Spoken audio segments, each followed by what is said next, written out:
How do you capture an impregnable island fortress using nothing but a flock of birds and a box of matches? Long before he became the last great Viking king of Norway, Harald Hardrada was the captain of the Varangian Guard, the elite Viking bodyguards of the Byzantine Emperor. He was sent to Sicily to take back a city that had resisted every siege for years. The walls were too high to climb, and the gates were too thick to batter. So, Harald stopped fighting the walls and started watching the sky.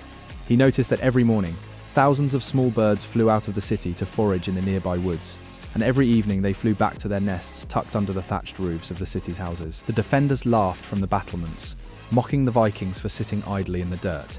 But Harald wasn't idling.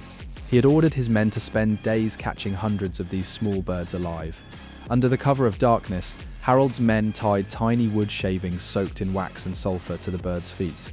As the sun began to set, they lit the shavings and released the birds all at once. Instinct took over, and the birds flew straight back to their homes inside the city walls. In minutes, hundreds of thatched roofs ignited simultaneously, with the defenders frantically trying to save their homes and families. The walls were left unguarded. Harald's Vikings simply walked up to the gates, smashed them open, and took the city before the smoke had even cleared. Harald Hardrada proved that brute force is a tool, but creativity is a weapon. He didn't just break the city, he outsmarted the very nature of the siege. Today he is remembered as the Thunderbolt of the North, a man who showed that sometimes the smallest creatures can bring down the tallest walls.